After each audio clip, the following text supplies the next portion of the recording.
To the point programme में आपका स्वागत है। आज हम बात करेंगे सुर्खियों में शूलपाणीश्वर वन्यजीव अभयारण्य के बारे में। आइए जानते हैं ये चर्चा में क्यों है।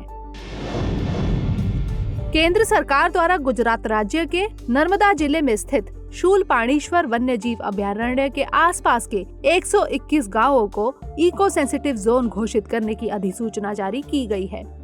इस अधिसूचना का वसफ जनजातीय समुदाय के लोग नवंबर 2020 से विरोध कर रहे हैं।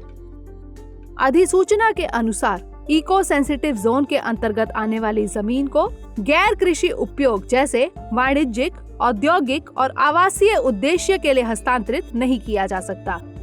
इको सेंसिटिव जोन के अंतर्गत आने वाली जमीन को राज्य सरकार की स्वीकृति के बाद ही हस्तांतरित किया जा सकेगा। अधिसूचना के साथ ही राज्य सरकार को 121 गांवों की भूमि का सह मालिक बनाने की प्रक्रिया शुरू की जा चुकी है। जनजातीय समुदाय का मानना है कि इस अधिसूचना के प्रभावी होने से ग्रामीणों को संविधान की 5वीं अनुसूची के जरिए अधिसूचित क्षेत्रों में पेसा कानून द्वारा प्राप्त शक्तियों को नजरअंदाज कर दिया जाएगा। आइए जानते हैं शूलपाणीश्वर वन्यजीव अभयारण्य के बारे में। यह अभयारण्य गहरी घाटियों, झरनों और प्राकृतिक सुंदरता के लिए प्रसिद्ध है। स्थापना के समय 150.87 वर्ग किलोमीटर क्षेत्रफल में फैले इस अभयारण्य की स्थापना 1982 में दुमखाल अभयारण्य के रूप में स्लॉथ भालू के संरक्षण के लिए की गई थी। बाद में इस अभयारण्य का क्षेत्रफल बढ़ाकर 607.70 वर्ग किलोमीटर कर दिया गया और अभयारण्य का नाम शूलपाणीश्वर वन्यजीव अभयारण्य कर दिया गया। इस अभयारण्य का नाम कभी नर्मदा नदी के किनारे स्थित प्राचीन शिव मंदिर शूलपाणीश्वर के नाम पर रखा गया था। शूलपाणीश्वर मंदिर सरदार सरोवर जलाशय के निर्माण के कारण जलमग्न हो गया है। इस क्षेत्र में मुख्य रूप से वसव जनजाति के लोग निवास करते हैं। इस क्षेत्र में रहने वाले आदिवासी अपनी आजीविका के लिए वनोपज के रूप में बांस पर ही निर्भर हैं। आइए जानते हैं इससे जुड़े कुछ अन्य महत्वपूर्ण तथ्य।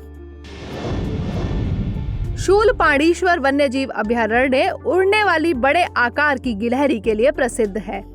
इस अभयारण्य में अर्ध सदाबहार वनों के साथ साथ आर्द्र पर्णपाती वन पाए जाते हैं। इस अभयारण्य में पाए जाने वाले पौधों की प्रजातियों में टिमरू, आंवला, खैर, अरीठा, करंज, बांस, महुआ, बोर और अमलतास शामिल हैं। इस अभयारण्य में पाए जाने वाले वन्य जीवों में स्लॉथ भालू यानी स्लॉथ बियर, तेंदुए, rhesus macaque, common mongoose, Indian civet cat, Indian porcupine, 4 सींग वाले मृग यानी 4 हॉर्न्ड एंटीलोप, बार्किंग हिरण यानी barking deer, chital, pangolin, flying squirrel, अजगर, सांप, छिपकली और कछुए आदि शामिल हैं।